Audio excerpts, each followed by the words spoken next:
When you argue with a fool, you're like a man trying to teach a fish how to climb a tree. You both end up frustrated, and the fish still swims away. But there's a far wiser way to deal with such madness. We live in a world overflowing with words. Everyone wants to be right. Everyone wants to win. Yet no one stops to ask, what exactly are we trying to win?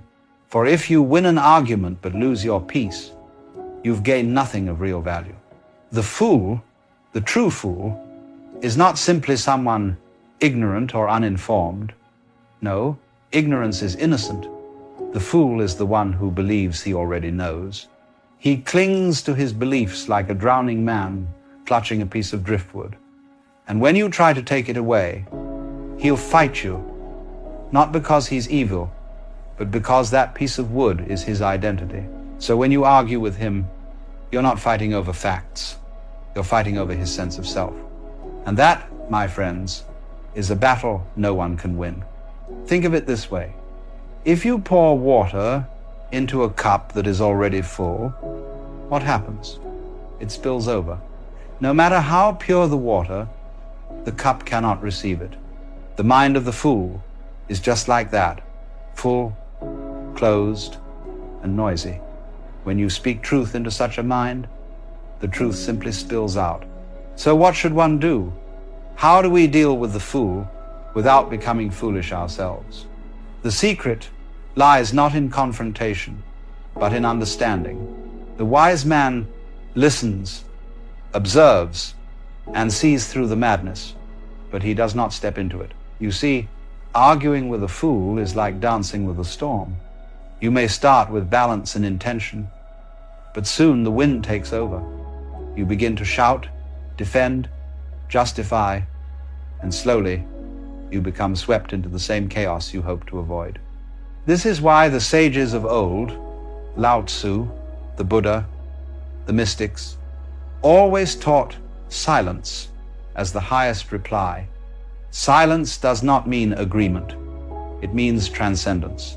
It says, I see you, I understand you, but I do not need to fight you.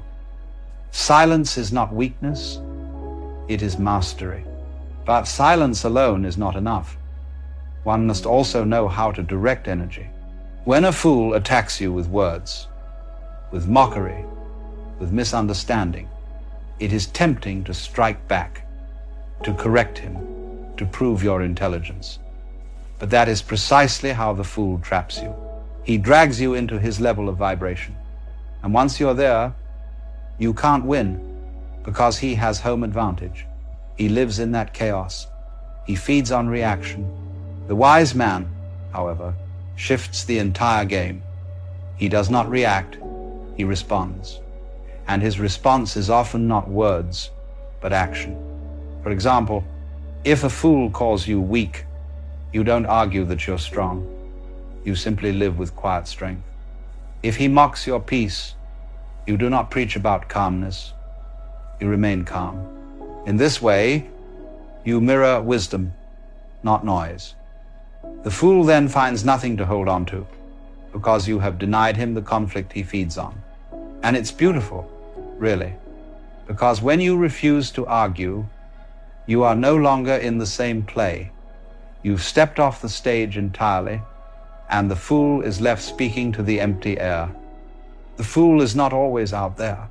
Sometimes the fool is within you. Yes, inside the mind that insists, I must be right. That voice that needs to win.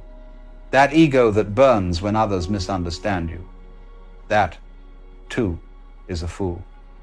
To truly never argue with a fool, you must stop arguing with yourself. The moment you can let your own thoughts flow without judgment, the outer fools lose their power. For you cannot be disturbed by what you have already understood within yourself. In Zen, there's a saying, the tighter you hold the rope, the more the knot tightens. And that's exactly what happens in an argument. Both people pull harder, neither realizing that the only way to undo the knot is to let go. So the next time you feel the urge to correct someone, to make them see, to make them understand, pause. take a breath. Ask yourself, am I speaking to enlighten or am I speaking to be seen? Because one comes from love and the other from fear. One leads to clarity, the other to endless debate. When you move through life this way, you begin to see the fools not as enemies, but as mirrors. They reflect the parts of you still attached, still reactive. Each foolish encounter becomes a gentle lesson, saying, this is where you still take things personally. And isn't that the true gift? To use every irritation as a mirror for awareness? Then, even the fool becomes your teacher. Not because he is wise, but because he reveals your remaining illusions. In this way, you no longer despise the fool. You thank him quietly and walk on. So, what do you do instead of arguing? You stay still. You stay clear. You practice presence. You act from understanding, not reaction. You embody the very wisdom the fool cannot yet see, because wisdom is not about changing others. It's about not letting others change you. The fool argues to prove something. The wise person listens to understand something. And the greatest understanding of all is this: the fool and the wise are not two separate beings, but two states of the same consciousness. And in knowing that, the argument ends. Life is not a debate hall, it's a dance. And in a dance, there is no right or wrong step, only rhythm. When you argue, you lose rhythm. When you listen, when you observe, you find yourself moving in harmony with what is. That's where wisdom lives, not in proving, not in persuading, but in perceiving. To deal with fools is to learn the art of dancing lightly, to smile where others shout, to see the absurdity of it all, and to laugh gently, for laughter is the sound of awakening. I don't mean mockery. True laughter is compassionate. It comes from seeing the cosmic joke that we are all pretending to know, while the universe itself is laughing through us. So when the fool argues, you might even thank him silently, for he shows you the comedy of human certainty.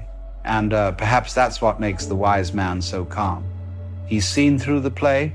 He knows that every fool believes himself to be wise, and every wise man knows himself to be a fool. The difference is awareness, not opinion.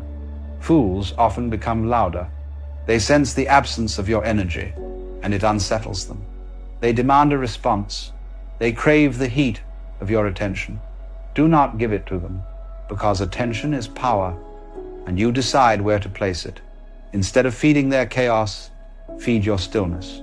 That is your greatest strength. The fool cannot understand stillness, for his world thrives on reaction. But your silence, your refusal to play his game, becomes a mirror so clear that it unsettles his illusion. It's like standing by a pond.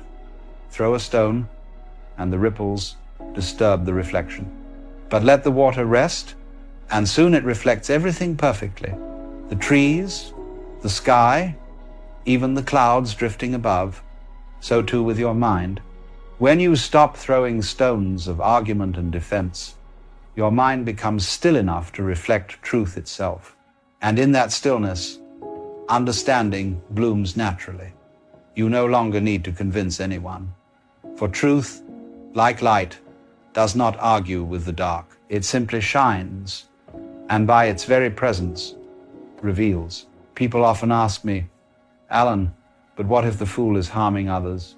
Shouldn't we speak up? Of course. Silence is not passivity. You can act without anger. You can correct without contempt. The key is to respond from clarity, not ego. If you see a man spreading poison, you don't wrestle him in the mud. You take away the poison and you wash your hands clean. That's what true action looks like. It's effective because it's not personal.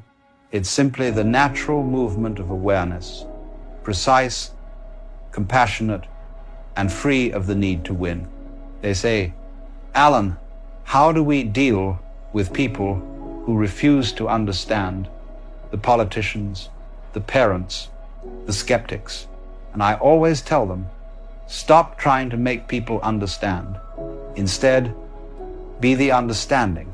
You cannot open a closed fist by force, but warmth, patience, and love can make it open by itself. That's the paradox of wisdom. What you resist persists, but what you allow transforms. To never argue with a fool is to trust that time and truth do the teaching. You don't have to attend every argument you're invited to. Not every comment deserves your reply. Not every noise deserves your music. And yet, you can always remain kind, because kindness is not agreement, it's grace. When you meet a fool with grace, you are not feeding his delusion. You're demonstrating another way of being. You're showing him, without words, that there is a peace beyond his chaos.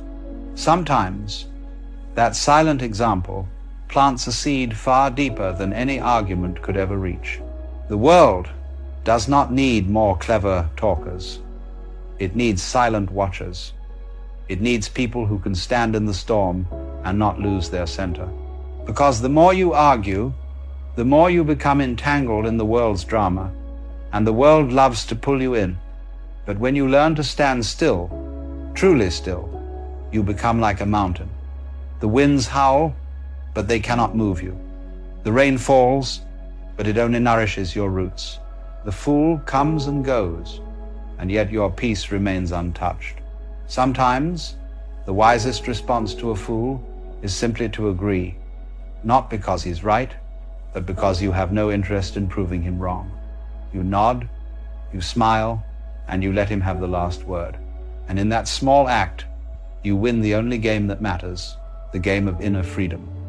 For the wise do not measure victory by domination, but by detachment. They are free because they have nothing to defend. Their truth is not a possession, it's a presence. And this presence, once felt, begins to change everything around you. You no longer attract endless arguments because you no longer vibrate at that frequency. Fools sense that you cannot be baited, and they move on to find another target. This is not arrogance, it's simply evolution. Consciousness rises by refusing to descend into reaction. So when you choose peace over conflict, silence over shouting, awareness over ego, you are not avoiding the world, you are transforming it from the inside out. Next time you encounter the fool, the one who mocks, provokes, misunderstands, see him not as your opponent, but as your test. He is the fire that reveals how still your inner water truly is. And if you find yourself stirred, reactive, angry, good, that's your mirror. That's the universe saying, you still have something to see. Because every fool on your path is really an invitation to deepen your own awareness. And that, perhaps, is their greatest gift to you. In the end, all arguments are echoes of fear. The fool argues to protect his illusion. The wise remain silent because they no longer need illusion. The fool clings to belief. The wise rest in being.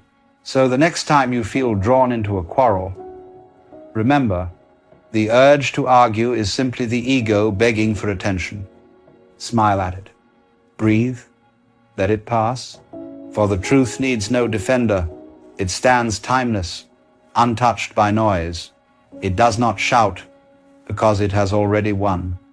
And if ever you doubt this path, just look at nature. The ocean never argues with the storm. It absorbs it. The tree never argues with the wind. It bends. And yet both endure, both thrive. Wisdom is like that. Soft enough to flow, strong enough to remain. When you live this way, the fools of the world cease to bother you. You see them as children playing with sticks, making noise in the playground of existence. You smile, you wish them well, and you keep walking quietly, freely, joyfully. So never argue with a fool. The greatest wisdom is not to silence the fool, but to awaken the fool within yourself. For when you no longer need to be right, you become free. And that, my friend, is the beginning of true intelligence. the intelligence of silence, awareness, and love.